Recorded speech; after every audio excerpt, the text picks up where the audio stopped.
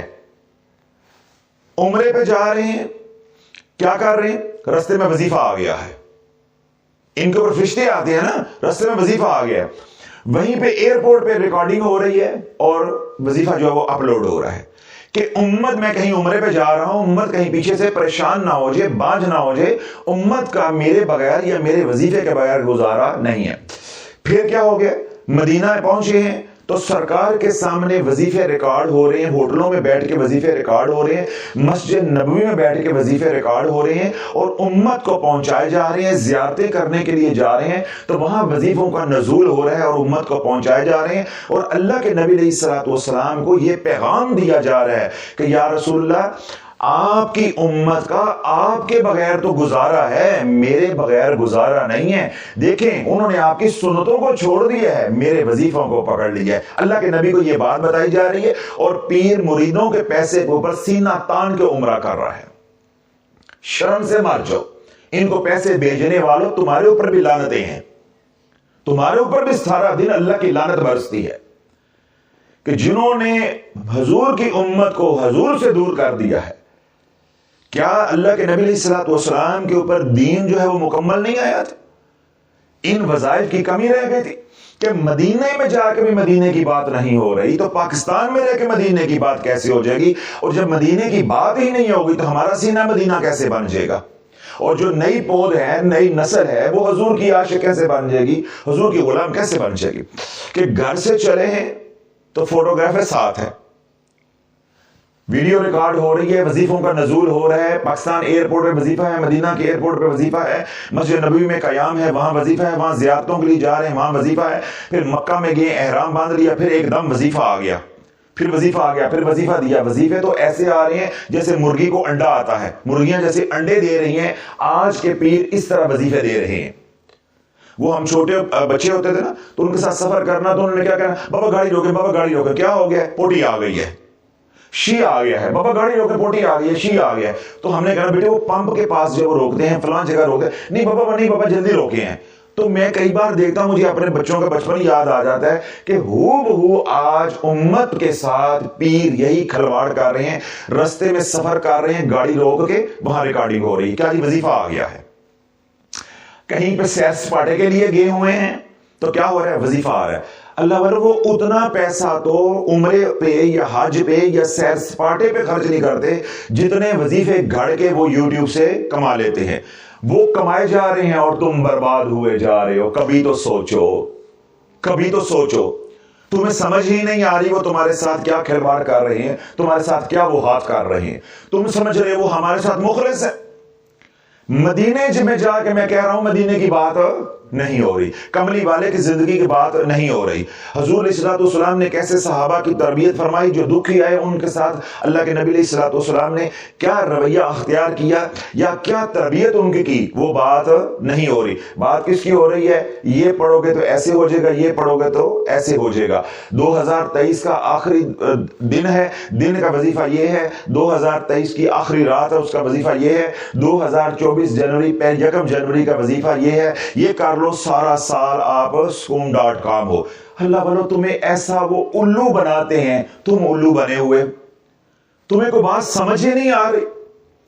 حقیقت کیا ہے کہ قصور ان کا جو ہے سو ہے، قصور آپ کا ہے کہ آپ کے گناہوں کی وجہ سے اللہ اتنا ناراض ہو گیا ہوا ہے کہ اللہ نے تمہیں ان بچھوؤں کے آگے، ان سانپوں کے آگے، ان نیولوں کے آگے اللہ نے ڈال دیا ہے کہ ان کو ڈستے جاؤ، ان کو ڈنگ مارتے جاؤ، تاکہ ان کی دنیا بھی برباد ہو اور ان کی آخرت بھی برباد ہو۔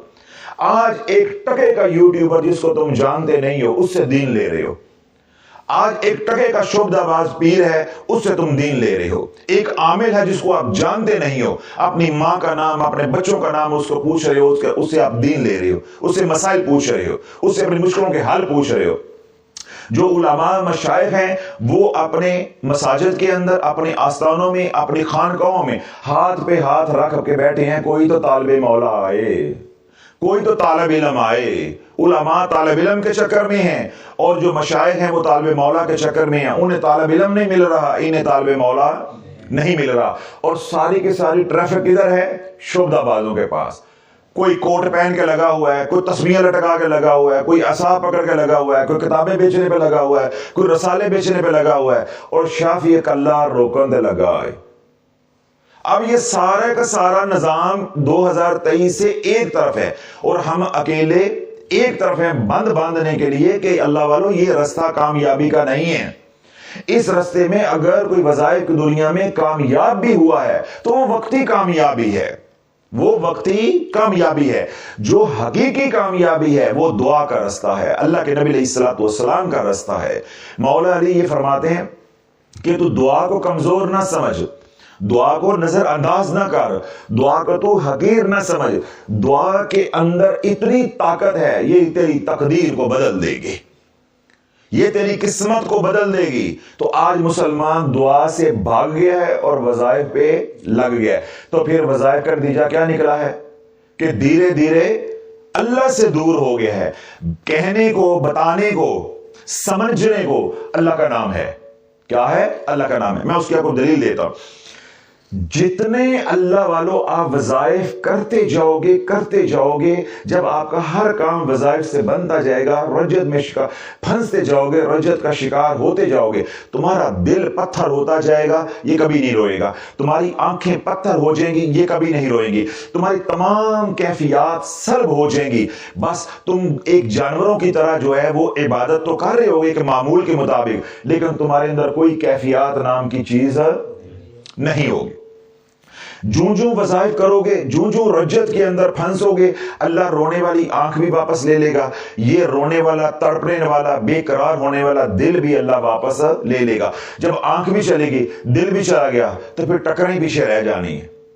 پھر تم نے یہی کہنا ہے کہ رب ہماری سنتا نہیں ہے، رب ہماری قبول کرتا نہیں ہے۔ رب دعاؤں کے اندر تڑپ چاہتا ہے، رب دعاؤں کے اندر توجہ چاہتا ہے، وہ تو تمہارے پاس رہ ہی نہیں گئی، وہ تو تمہارے پاس رہ نہیں گئی۔ اب میں آپ کو دلیل دیتا ہوں۔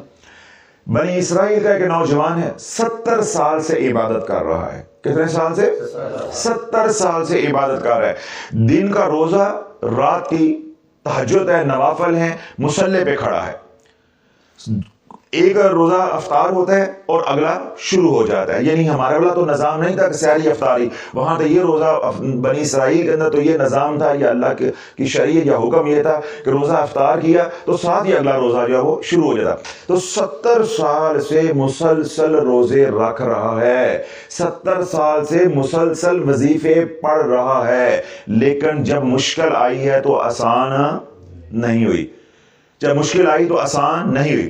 جب 70 سال عبادت کی تو مشکل آسان نہیں ہوئی۔ تو ایک دن جب دل ٹوٹا تو دل ٹوٹے کے ساتھ ہاتھ اٹھا کے رب کی بارگاہ میں کہنے لگا کہ یا اللہ، میری 70 سال کی عبادت اتنی ناقص ہے، میں سمجھتا ہوں کہ یہ تیری بارگاہ میں قبول پیش کرنے کے قابل نہیں ہے، اس لیے تو نے قبول نہیں کی، میری مشکل آسان نہیں کی۔ اب میں تیرے سے التجا کرتا ہوں، دعا کرتا ہوں، یا اللہ اگر میری عبادت اس لائق نہیں ہے کہ میری مشکل آسان ہو جائے تو اے اللہ میں تیرے سامنے ہاتھ پھیلاتا ہوں، تجھے داتا سمجھ کے، تجھے معبود سمجھ کے، تجھے رب سمجھ کے، تجھے خالق سمجھ کے، اے اللہ میرے ہاتھ اٹھائے ہوئے ان کا ہاتھوں کو دیکھ لے، میں جھولی خالی تیرے سامنے پھیلائی ہے، میری جھولی کو بھر دے۔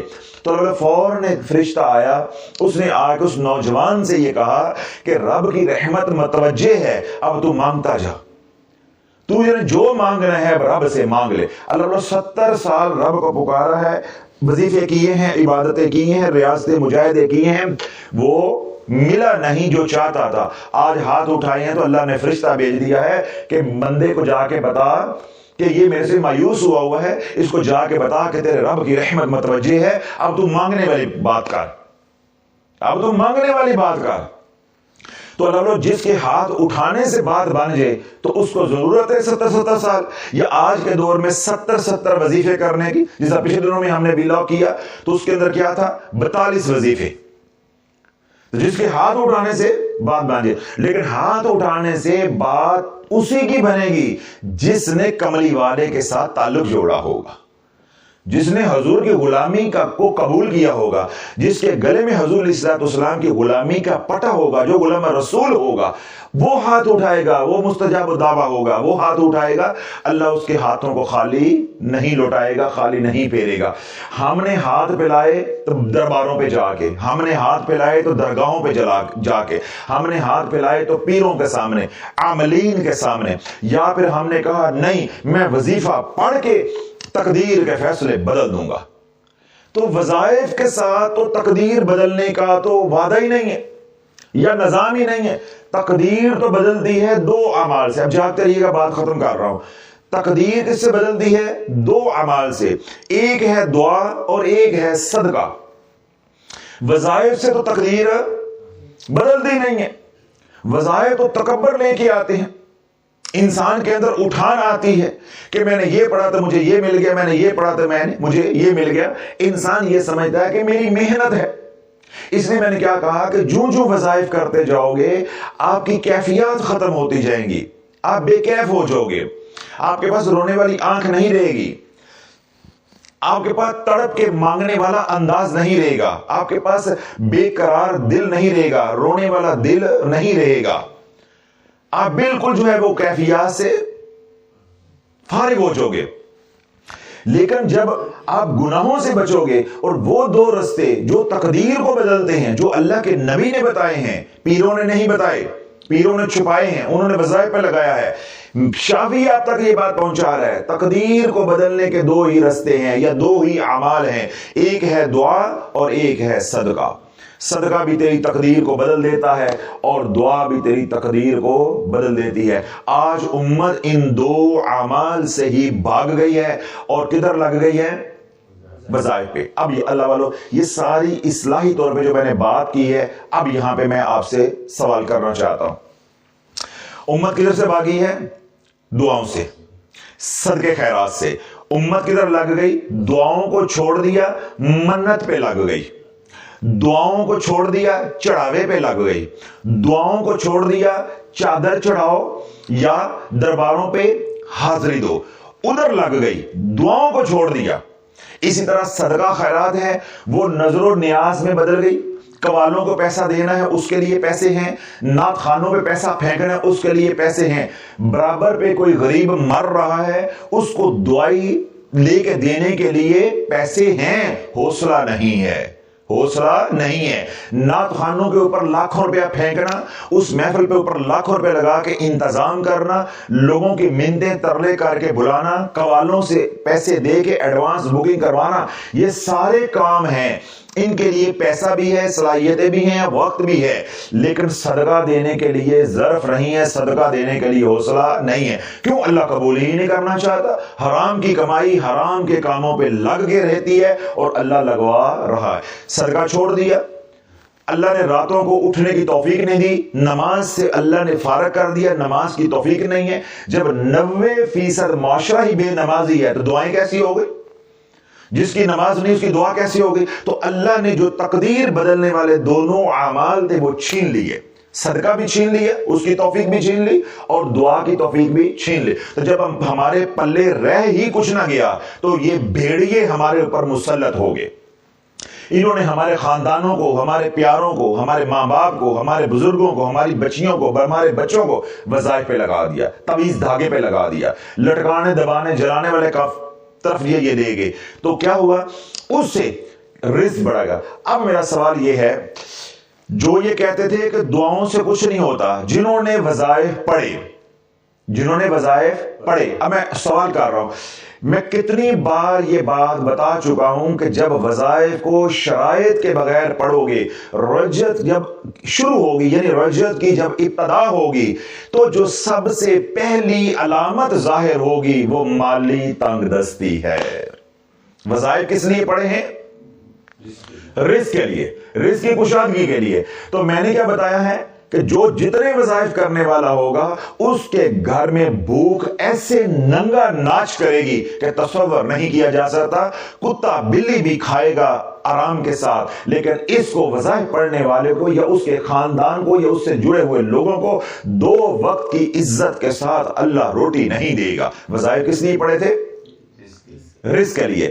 چھوڑا کس کو تھا؟ دعا کو. چھوڑا کس کو تھا؟ صدقے کو. جو اللہ کے نبی کا رستہ ہے, اللہ کے نبی کا تعلیم کردہ رستہ ہے, اللہ کا عطا کردہ رستہ ہے, جب وہ چھوڑ کے وظائف کے راستے کی طرف آئے تو جو میں نے کیا کہا, جو جتنے وظائف کرتا جائے گا, پہلی علامت وظائف ماں کرے گی اجڑے گی اولاد, وظائف ابا کرے گا اجڑے گی اولاد, وظائف ماں یہاں کرے گی پاکستان میں, بیٹیاں کینیڈا میں رہتی ہیں, امریکہ میں رہتی ہیں, UK میں رہتی ہیں, فرانس میں رہتی ہیں, دبئی میں رہتی ہیں, دنیا بھر میں کہیں رہتی ہیں, فاصلوں کی کوئی حقیقت نہیں ہے. ماں یہاں بیٹھ کے لیلن دے دوٹے لے کے تے کڑے پا کے وظیفے کرے گی, اللہ اوتھے کڑے پائی جائے گا.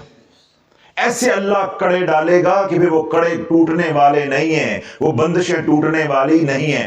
ماں گھر کیا زور لگا رہی ہے, کڑیاں ذرا سیٹ ہو جان, میرا دماد دا کوئی کاروبار نہیں, دماد دا کاروبار کھول جائے, میرے بڑے منڈے دا کاروبار نہیں ہے, میں او دے واسطے وظیفہ کرنی پئی ہیں, تو او دا ذرا شو روم چل پوے ہے. ٹھیک ہے, چھوٹا جو ہے وہ پڑھ گیا ہے, نوکری کوئی نہیں ہوتا, کوئی نوکری لگ جائے, کوئی کاروبار لگ جائے. ماں کر رہی ہے رزق کھولنے کے لیے وظائف. تو شافعی نے 10 مہینے میں امت کو یہی سمجھایا ہے کہ ہفتے میں ایک بندہ لے کر آؤ جو وظائف سے بنا سنورا ہو, اس کو رنگ لگے ہو. میں تمہیں ہر جمعرات 50 خاندان دوں گا جو اجڑے ہوئے ہیں, جو وظائف پڑھ کے لیرو لیر ہوگے, پائی پائی کے محتاج ہوگے. تو اللہ والوں وظائف کا پہلا مسئلہ کیا ہوگا کہ مالی تنگ دستی. تو پڑھے کس کے لیے تھے؟ خوشحالی کے لیے. ہوگے بدحال. پھر جب وظائف اور پڑھو گے, رجت اور آگے بڑھے گی, تو دوسرا کیا آئے گا, کبھی پڑھنے والا بیمار, کبھی گھر میں دوسرا بیمار, وہ ٹھیک ہوا تو تیسرا بیمار, وہ گیا تو چوتھا بیمار. جو پیسہ تھوڑا بہت جمع پونجی ہے بھی, وہ بھی بیماریوں پہ لگ جائے گی. ڈاکٹر کھا جائیں گے, پیر کھا جائیں گے, عامل کھا جائیں گے. پھر شافعی کا اعلان ہے کہ جہاں جاؤ گے تمہیں کوئی یہ نہیں بتائے گا بیماری کیوں ہے, تیرے پیٹ میں درد کیوں ہے, تو نے گاجریں کھائی تھی, آلو کھائے تھے, مولیاں کھائی تھی, شلجم کھائے تھے, کس لیے پیٹ میں درد ہے, یہ تجھے دھرتی پہ بتانے والا اللہ کے حکم سے کوئی دوسرا نہیں ہے. اور ہم نے یہ بھی اعلان کیا کہ اگر تجھے کوئی دھرتی پہ یہ تشخیص کر کے بتا دے قیامت تک کے لیے وقت ہے, ہم اس کے جوتے اپنی پگڑی پہ سجا کے چلیں گے. کہ تجھے یہ بتا دے, ہر بندہ تجھے یہ کہے گا کہ جادو ہو گیا ہے, جادو ہو گیا, فلاں نے وار کر دیا ہے, جادو ہو گیا. پھر تو جادو توڑنے کے لیے وظیفے پڑے گا, تو پھر کیا ہوگا, گھر میں لڑائی جھگڑے. تیسری علامت. اور چوتھی علامت رجت کی کیا آئے گی کہ ککھوں ہولے ہوش ہوگے, تکے کی عزت نہیں رہے گی, اولاد منہ پہ کتا کتا کرے گی. مجھے خاتون نے بتایا کہ میں نے اپنی بیٹی کو جب اسکول کے گیٹ پہ اتارا, وہاں گارڈ بھی کھڑے تھے, وہاں بچے دوسرے جو اپنے گاڑیوں سے اتر رہے تھے, یعنی صبح 8 بجے کا اسکول کا وقت تھا, 40-50 لوگوں کا رش ہوتا ہے, ماں باپ ہوتے ہیں. تو میری بیٹی نے ان سب کے سامنے کہا, کتیے چلی جا, کتیے چلی جا. اب مجھے بتاؤ کہ اللہ نہ کرے ہماری اولاد کے ہمارے اوپر کیا بیتے گا. اس ماں کے سینے پہ کیا بیتا جس نے روتے ہوئے اتنے موٹے آنسوؤں کے ساتھ مجھے بتایا کہ حضرت صاحب, آج میری اولاد نے, جس کو میں نے پالا ہے, میری سب سے بڑی بیٹی ہے, اور ابھی کیا ہے 9ویں کلاس میں ہے, 8ویں یا 9ویں کلاس کے اندر ہے, تو اس نے مجھے بھرے مجمع کے اندر آج میری یہ عزت کی ہے. گھر میں پہلے بدتمیزی کرتی تھی, آج اس نے باہر کا بھی لحاظ نہیں رکھا, اور اس نے کیا بولا ہے کہ کتیے چلی جا. تو میں گاڑی کے اندر بیٹھ کے جس طرح آئی ہوں, مجھے مرنے کی جگہ نہیں مل رہی تھی. اب شافعی کہتا ہے کھول کے پڑھو, دن رات پڑھو. ساڑھا کڑا پیو دا رسالہ بند ہو جانا ہے, ہمیں کیا ٹینشن پڑی ہوئی ہے, ہم تو کر رہے ہیں نوکری, اللہ راضی ہو جائے, اللہ کا محبوب راضی ہو جائے. دن رات پڑھو, 500 رسالہ لے کے بانٹو, ثواب کے نام پہ کتابیں بانٹو, چھوٹی چھوٹی کتابیں جو ہوتی ہیں جیب میں ڈالنے والی, بکلیٹس جو ہوتی ہیں, بانٹو وظیفوں کے. پھر تمہیں پتہ چل جائے گا کہ اللہ راضی ہو رہا ہے, اللہ کا رسول راضی ہو رہا ہے, یا کوئی اور راضی پھر ہو رہا ہے. پھر تمہیں معلوم ہو جائے گا. اگر تمہیں 10 مہینوں میں بات سمجھ نہیں آئی تو انشاءاللہ سمجھ آوے سے, پریشان ہونے کی ضرورت نہیں ہے. دن رات پڑھو تے انے واہ پڑھو. 4 باتیں بتائی ہیں, بس یہ کاپی پہ کاغذ پہ کسی جگہ پہ لکھ لو, کیونکہ دل تو اب ہو گیا سیاہ, یہ تو ہو گیا پتھر, یہ تو مانتا نہیں ہے اور یہ سوچتا نہیں ہے. کاغذ پہ لکھ کے رکھ لو.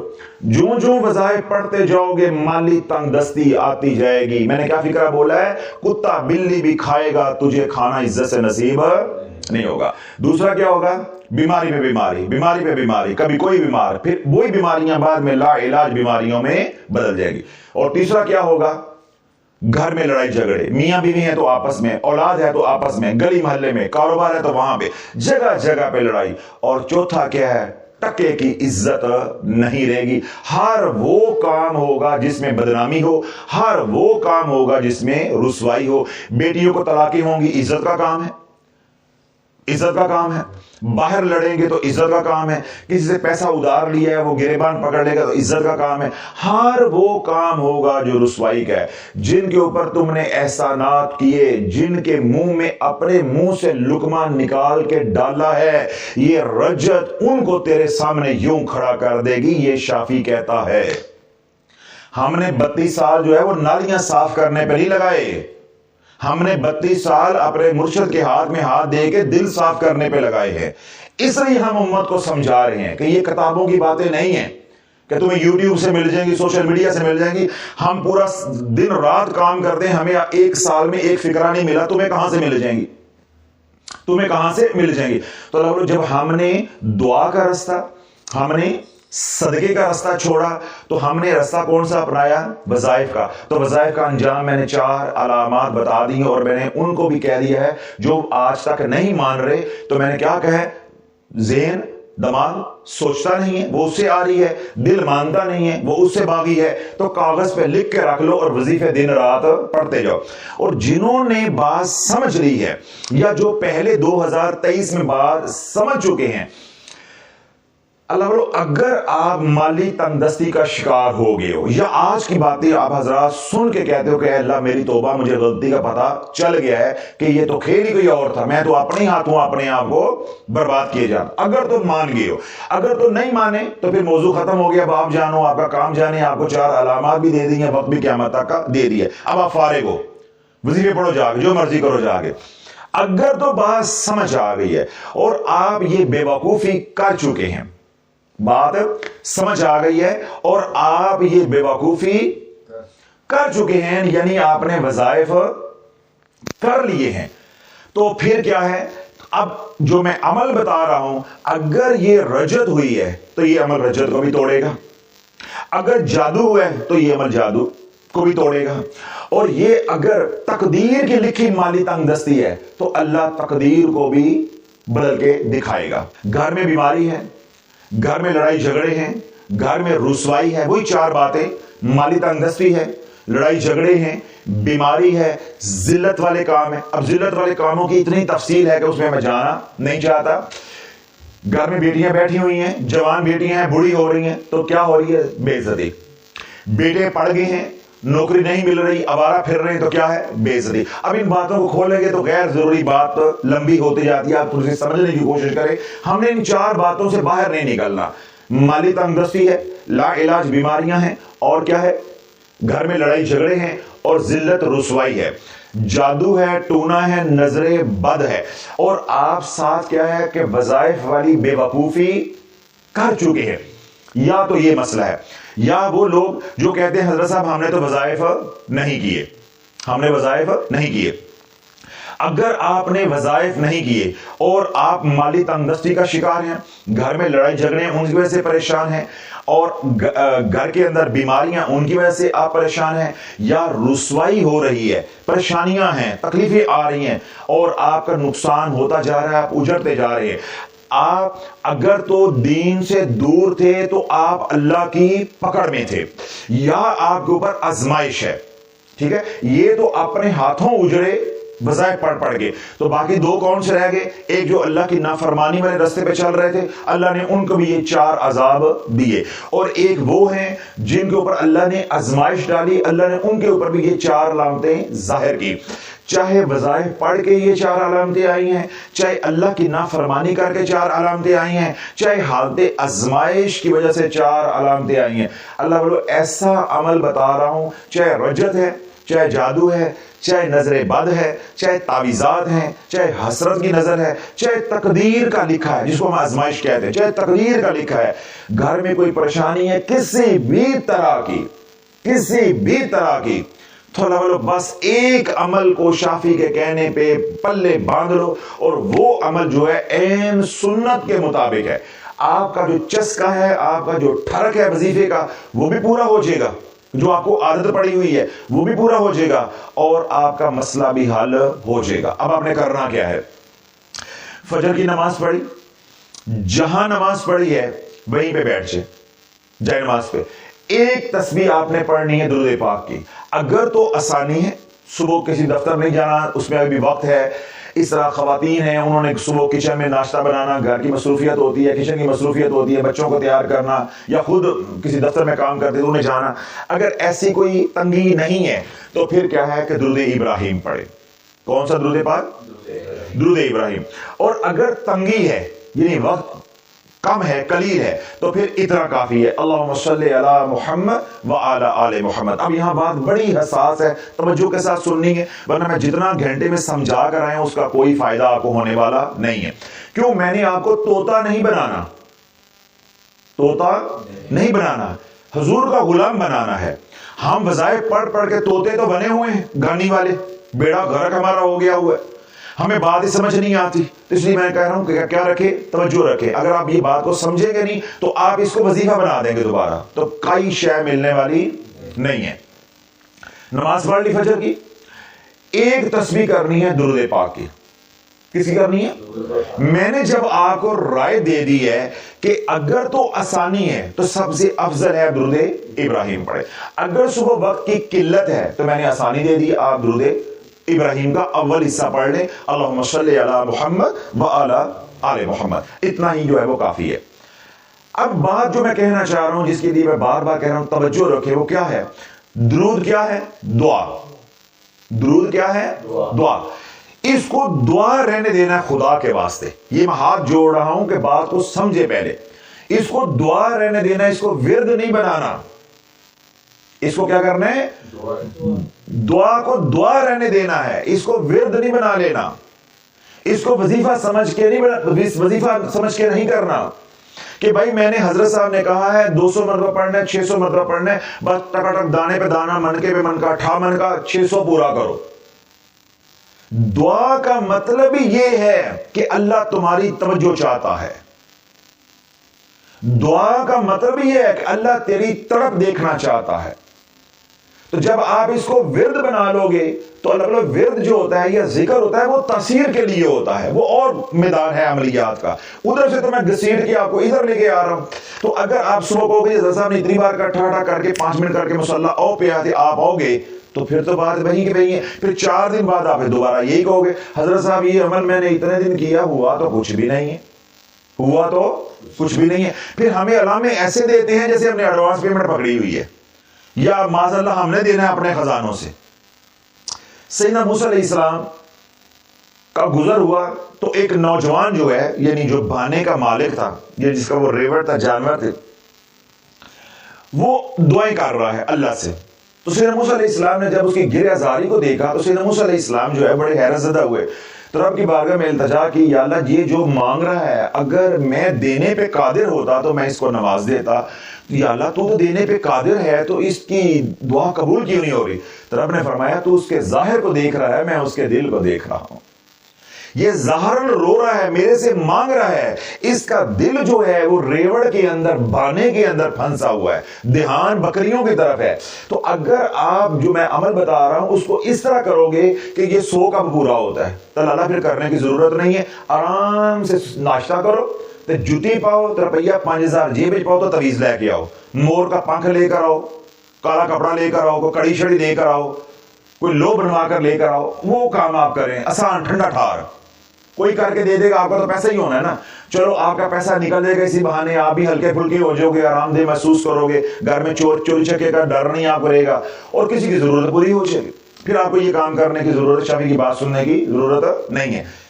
عمل ہے دعا کا، تو دعا کو دعا ہی رہنے دینا ہے۔ آپ نے ایک تسبیح کرنی ہے، اللہم صلی علی محمد وعلی آل محمد۔ درود پاک کیا ہے؟ دعا۔ تو آپ نے ادھر اس کو دعا سمجھ کے، یہ نہیں ہے کہ میں ثواب سمجھ کے کر رہا ہوں، اس کو دعا کرنا ہے۔ یہ دعا کس کے لیے؟ اللہم صلی علی محمد وعلی آل محمد، اے اللہ اپنے محبوب کے اوپر رحمت نازل فرما، وعلی آل محمد، حضور صلی اللہ علیہ وسلم کی آل کے اوپر رحمت نازل فرما۔ یہ دعا ہے۔ تو دعا میں نے کیا بار بار کہہ رہا ہوں کہ طلب چاہیے، توجہ چاہیے، تعداد نہیں چاہیے۔ یہ جو ہم تعداد مقرر کرتے ہیں، یا میں کہہ رہا ہوں 100 بار، اس کے اندر حکمت یہ ہے کہ 100 بار پڑھتے پڑھتے ہو سکتا ہے کوئی دانہ ایسا برکت والا تو گرائے کہ تیری تان جڑ جائے۔ یہ صرف انتظار کے لیے ہے، رابطہ جوڑنے کے لیے تعداد ہے، ورنہ تو اللہ والو ایک بار ہاتھ اٹھا دیے بس ایک بار پڑھنے کافی ہوتا ہے، بار بار دعا کی جاتی ہے۔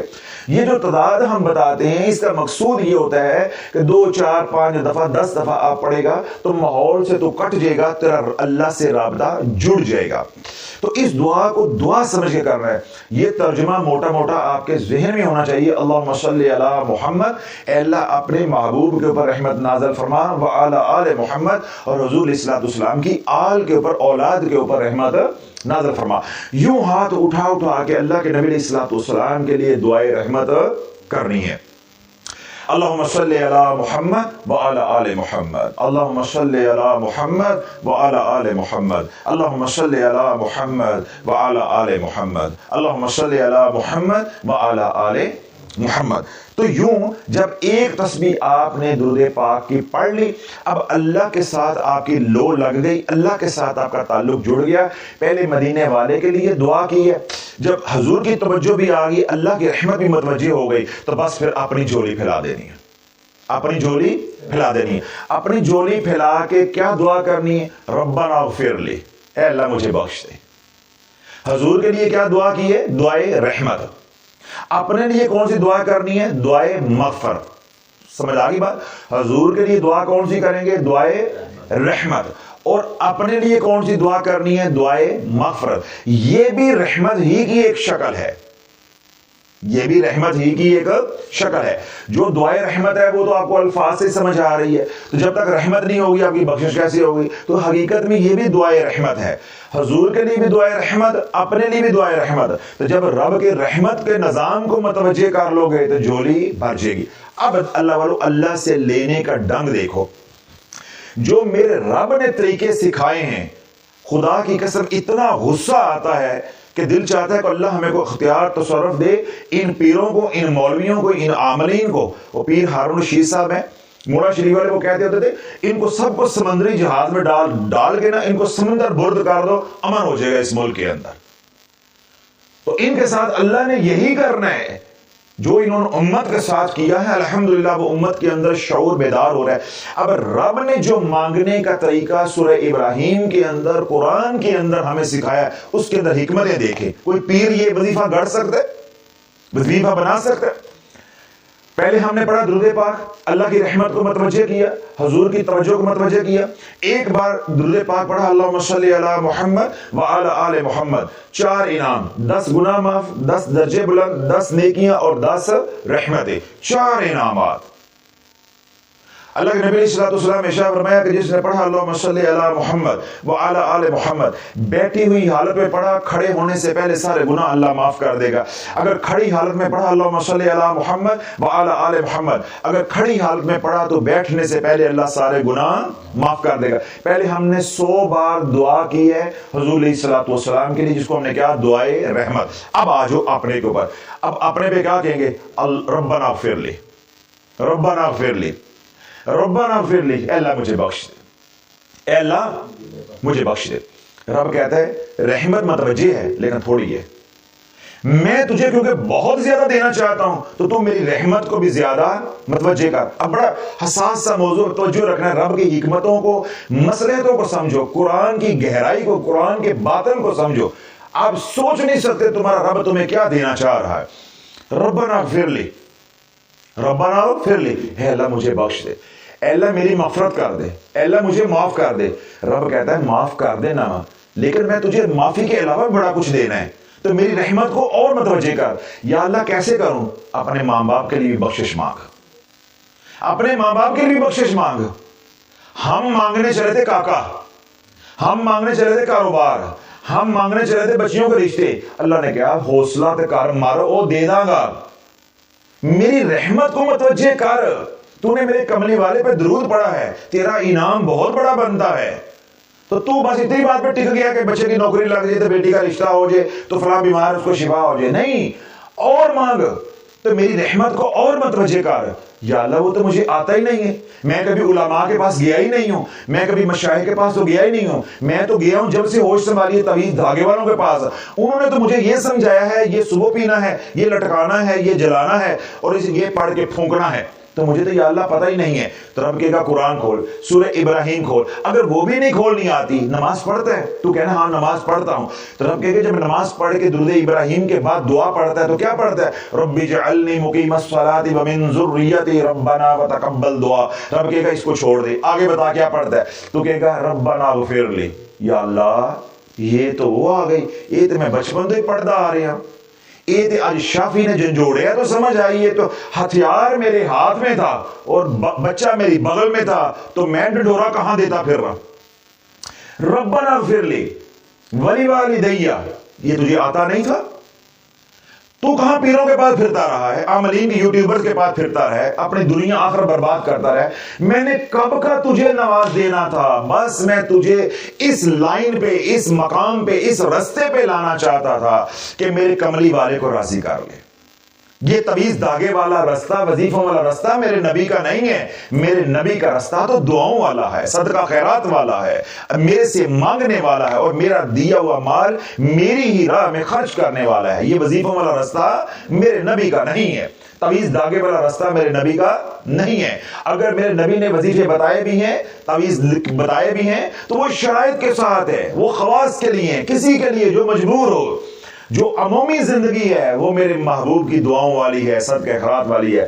اب اللہ کیا کروں؟ یا اللہ غلطی سمجھ آ گئی، اچھا مانگ، ربنا اغفر لی، جا تجھے معاف کیا۔ ہم ادھر سے کیا کہیں گے؟ ربنا اغفر لی۔ اللہ عرشوں سے کیا آواز دے گا؟ جا تجھے معاف کیا، جا میں نے تجھے بخش دیا۔ پھر رب کہے گا نہیں، یہ رحمت تھوڑی ہے، تیرا انعام زیادہ ہے، تو اور میری رحمت کو متوجہ کر۔ اچھا یا اللہ پھر کیا کروں؟ آگے پڑھ، ولی والدیہ، ہے اللہ میرے ماں باپ کو بھی معاف کر دے۔ رب کہے گا جا تیرے ماں باپ کو بھی معاف کیا۔ ولی المؤمنین، اے اللہ تمام ایمان والوں کو بھی معاف کر دے۔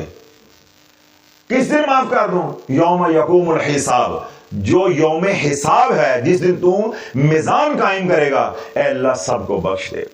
ربنا اغفر لی ولی والدیہ وللمؤمنین یوم یقوم الحساب۔ اللہ والو اپنی قسمت پہ ناز کرو، اور اگر غلطیاں کر چکے ہو تو اپنے منہ پہ چماٹے مارو کہ قرآن کو چھوڑ کے کدھر چلے گئے۔ رب دیکھے تمہیں نوازنے کے لیے کیا کیا بہانے ڈھونڈ رہا ہے۔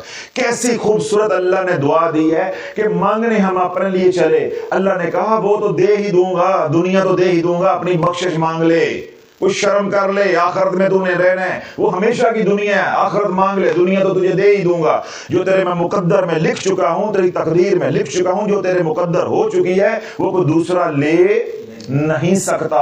اسی بہانے آخرت مانگ لے، ربنا اغفر لی۔ اللہ نے کہا نہیں، تو نے میرے کملی والے پہ درود پڑھا ہے، ذرا میری رحمت کو اور متوجہ کر۔ پھر رب نے کیا ہمیں سکھایا؟ ولی والدیہ، پہلے ہم نے اپنی بخشش کروائی، مغفرت کروائی، اسی لگے ہاتھ ہم نے والدین بھی بخشوا لیے۔ پھر رب کہتا ہے نہیں، ابھی بھی میری رحمت تو بے حساب ہے، اس کی کوئی حدود و قیود نہیں ہے، تو اور مانگ۔ تو ہم نے کیا؟ وللمؤمنین، اے اللہ ایمان والوں کو بھی بخش دے۔ یوم یقوم الحساب، یوم حساب کے دن مجھے، میرے والدین کو اور تمام ایمان والوں کی مغفرت فرما دے۔ تو اللہ جس کو یہ دعا کا لب لباب سمجھ آ گیا، پھر وہ کسی پیر فقیر کا محتاج نہیں ہے، کسی درگاہ کا محتاج نہیں ہے، کسی وظیفے کا محتاج نہیں ہے۔ ہاں اگر اس کے نصیب میں اللہ نے ازلی بدبخت ہونا لکھا نہیں ہے۔ یہ ساری باتیں سن کے بھی کوئی کہ میں نے کرنے وظیفے ہی ہیں، میں نے تعویذ دھاگا ہی کرنا ہے، تو لکھ کے رکھ لو شافی کی بات، یہ آج نہیں تو کل، کل نہیں تو پرسوں یہ مردود ہو کے مرے گا۔ جو میرے رب کا نظام چھوڑ کے، کملی والے کی سنت چھوڑ کے، میرے رب کا قرآن چھوڑ کے، میرے نبی علیہ السلام کی تعلیم چھوڑ کے عاملوں کے پیچھے، یوٹیوبرز کے پیچھے بھاگے گا تو پھر رجت کا شکار ہو کے رہے گا۔ اور آپ دیکھ رہے ہو دنیا بھر سے کہ جہاں رجت نے پنجے گاڑے ہیں، رجت شدید ہوئی ہے، لوگ مرتد ہونے کے قریب پہنچے ہیں۔ آج سے 10 مہینے پہلے شافعی کہتا تھا کہ مسلمان مردود ہو رہے ہیں، مرتد ہو رہے ہیں، تو لوگوں کی روح کانپ جاتی تھی کہ حضرت صاحب اتنے سخت الفاظ استعمال کرتے ہیں، کبھی مسلمان بھی مرتد ہو سکتا ہے۔ اب گھر گھر سے مرتد نکل رہا ہے، گھر گھر سے مرتد نکل رہا ہے کہ اللہ ہوتا تو سنتا۔ معاذ اللہ یہ فکرہ کسی عالم دین کے پاس لے کر جاؤ۔ اور کتنے خط ہمارے پاس آ چکے ہیں جن کی اولادوں نے برملا دین کو چھوڑ دیا، مکمل طور پہ مرتد ہو گئے ہیں۔ کوئی عیسائی بن گیا ہے، کوئی یہودی بن گیا ہے، کوئی نصرانی بن گیا ہے، اور اکثریت کیا بنتی جا رہی ہے؟ جو وظائف کی رجت کی وجہ سے بچے برباد ہونے ہیں، ماں باپ نے وظیفے پڑھے ہیں، چلے کیے ہیں، ریاستیں کی ہیں، ان کی اولادیں دہریہ ہو رہی ہیں۔ وہ نہ عیسائی بن رہے ہیں، نہ یہودی بن رہے ہیں، نہ نصرانی بن رہے ہیں، وہ سیدھے دہریہ بن رہے ہیں، یعنی جن کے واپس آنے کا بھی کوئی امکان نہیں ہے۔ تو اس جس طرح درود پاک کی آپ نے ایک تسبیح کی ہے، ایسے ہی ایک تسبیح آپ نے کرنی ہے، ربنا اغفر لی ولوالدی وللمؤمنین یوم یقوم الحساب۔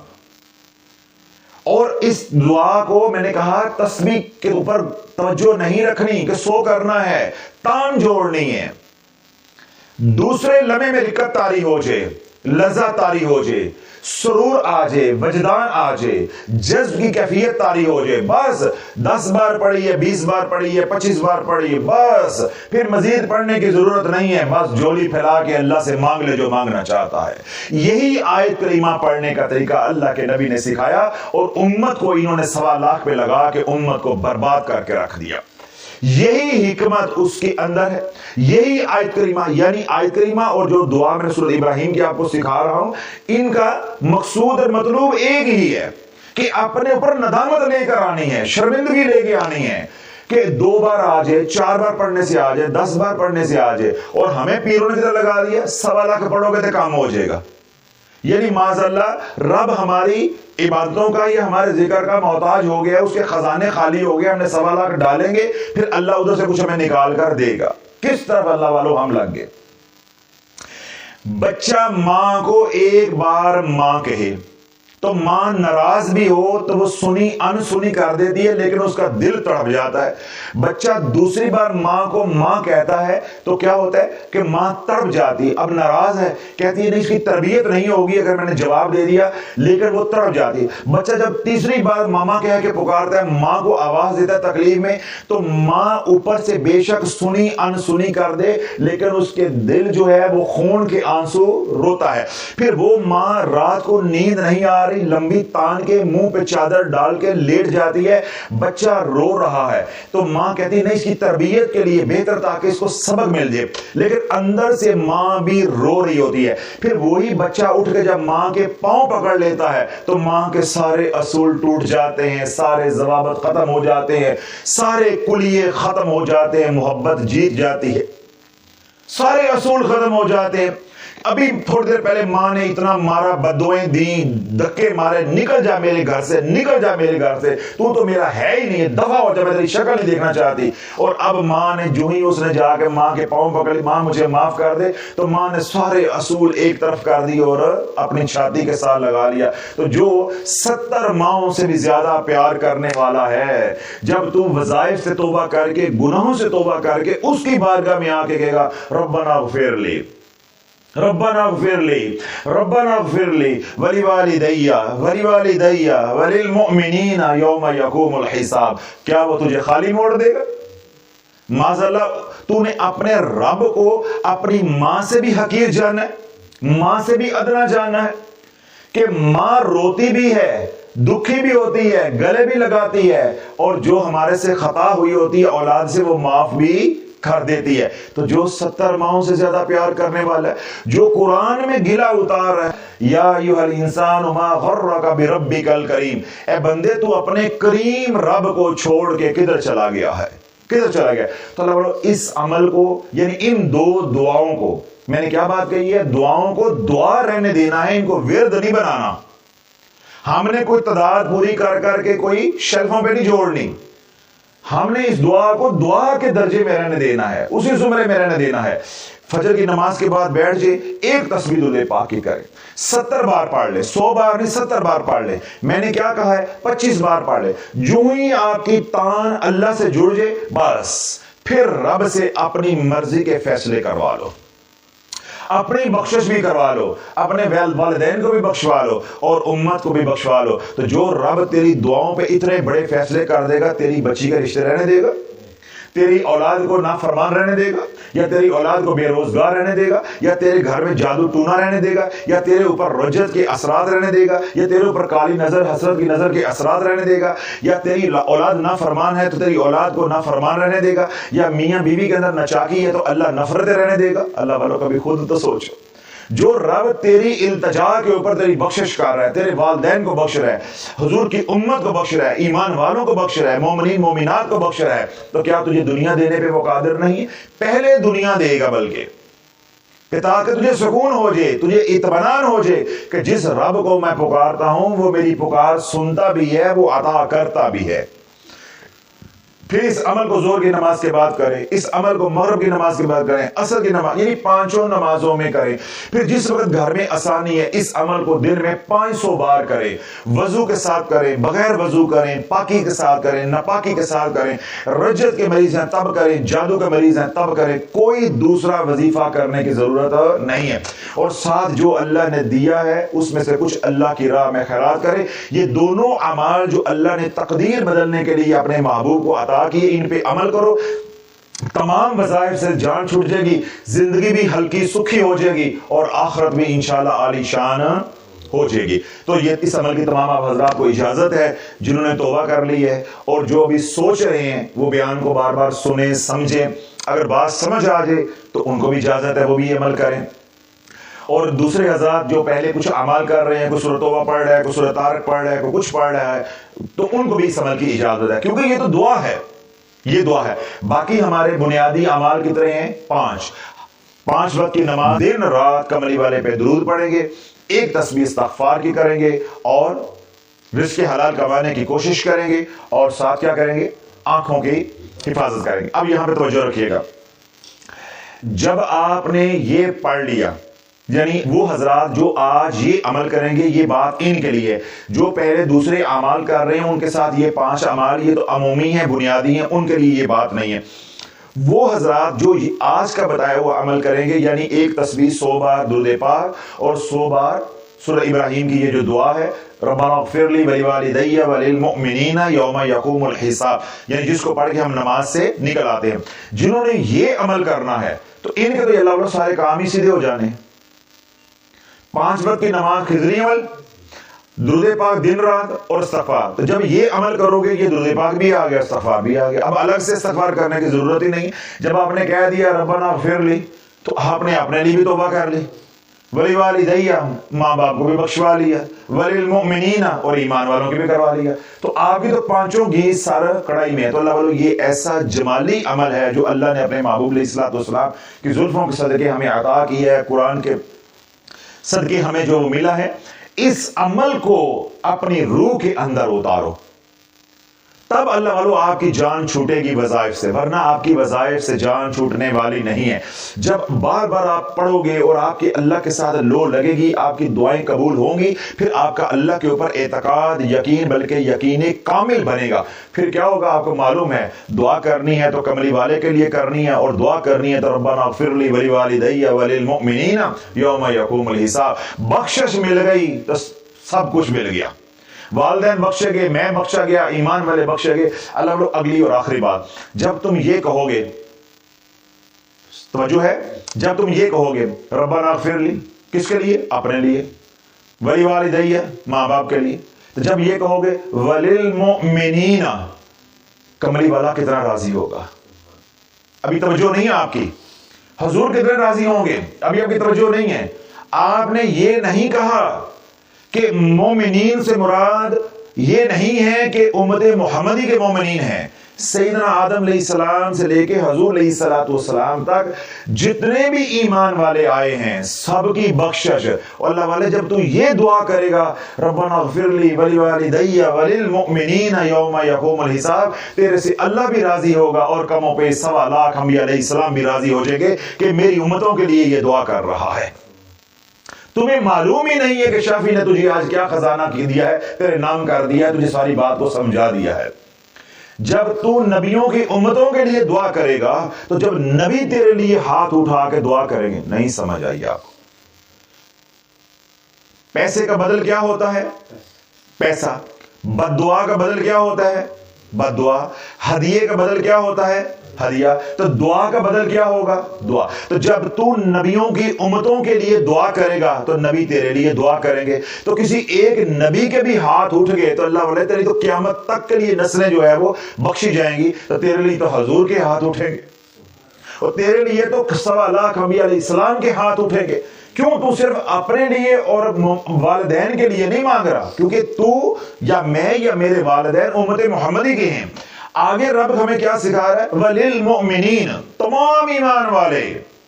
سیدنا آدم علیہ السلام سے لے کے حضور علیہ السلام تک, حضور علیہ السلام سے لے کے پھر قیامت تک تمام انبیاء بھی شامل, تمام صالحین بھی شامل, تمام اولیاء اللہ بھی شامل, تمام مومنین بھی شامل, تمام مسلمین مسلمات سب اس میں شامل ہیں. تو جب اللہ والے تو یہ دعا کرے گا تجھے معلوم ہی نہیں ہے کہ میں کتنے ہاتھ پا بیٹھا ہوں, تجھے پتہ ہی کوئی نہیں ہے کہ میں کتنے ہاتھ پا بیٹھا ہوں.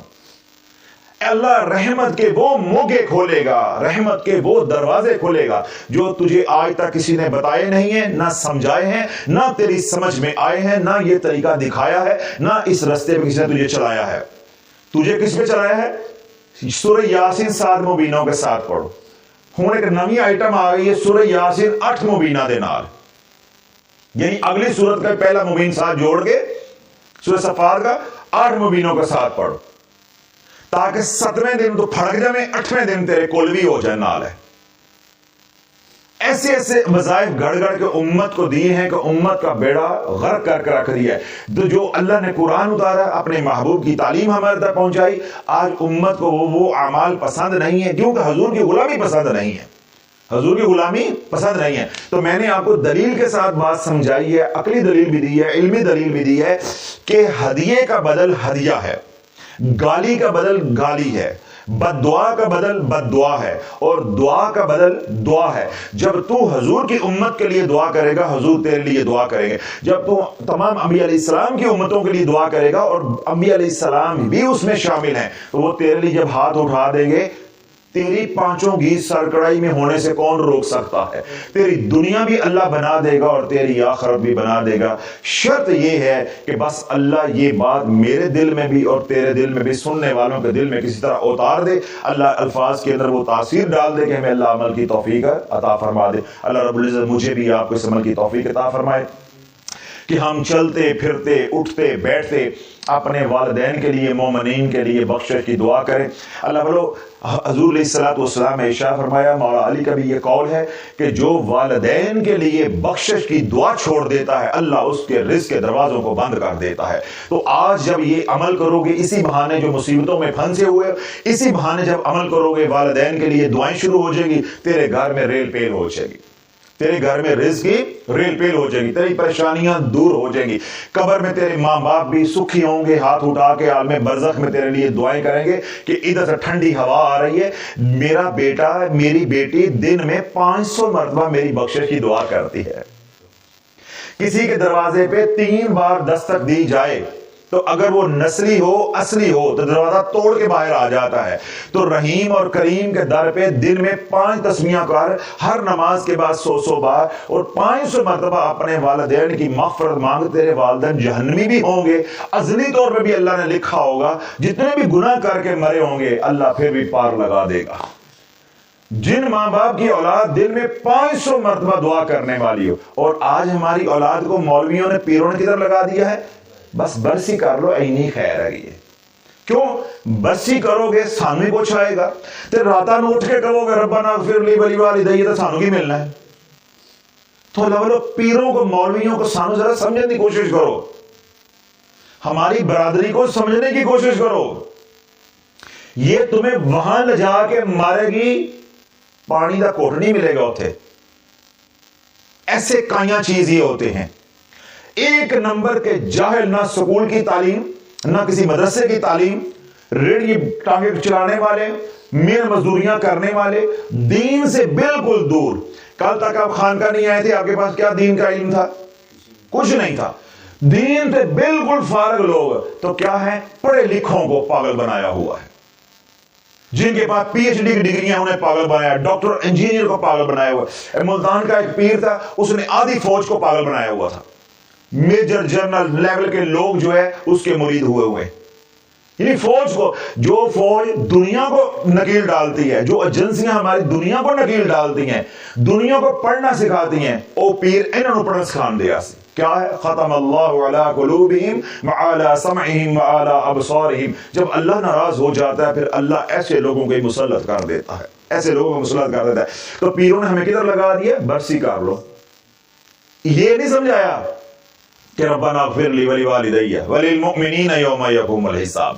تو دن رات پڑھ، ماں باپ کو بخشواتے تو خود بھی بخشا جائے گا، اللہ تیری نسلوں کو بھی بخش دے گا۔ اللہ لوگ اگر چاہتے ہیں اولاد فرما بردار ہو، میرے گھر میں اللہ کے ولی پیدا ہوں، حضور کے غلام پیدا ہوں، رزق کی فراوانی ہو، بیماریاں دور ہوں، پریشانیاں دور ہوں، گھر میں لڑائی جھگڑے ہیں تو ختم ہو، بچیاں گھر آ کے بیٹھی ہیں تو ان کے گھر بس جائے۔ بس اس عمل کو اپنی زندگی کا حصہ بنا لینا، اس کے ساتھ کوئی دوسرا عمل نہیں کرنا۔ وہی 5 اعمال جو بتاتا ہوں وہ بس کرنے ہیں، ساتھ یہ عمل کرنا ہے۔ انشاءاللہ العزیز اللہ پاک آپ کی جولیاں بھر دے گا، آپ کو رنگ قلیل عرصے میں اللہ لگا دے گا۔ اللہ مجھے بھی آپ کو اس عمل کی توفیق عطا فرمائے۔ جو سوشل میڈیا پہ سن رہے اللہ انہیں بھی اس عمل کی توفیق عطا فرمائے۔ آپ حضرات کو بھی اجازت ہے جو سوشل میڈیا پہ سنیں انہیں بھی اجازت ہے۔ مالک ہماری اس کوشش کو، محنت کو قبول منظور فرمائے۔ سلسلہ عالیہ قادریہ شافیہ کے فیضان سے اللہ ساری امت کو فیض یاب فرمائے۔ سبحان ربک رب العزت عما یصفون وسلام علی المرسلین والحمد للہ رب العالمین۔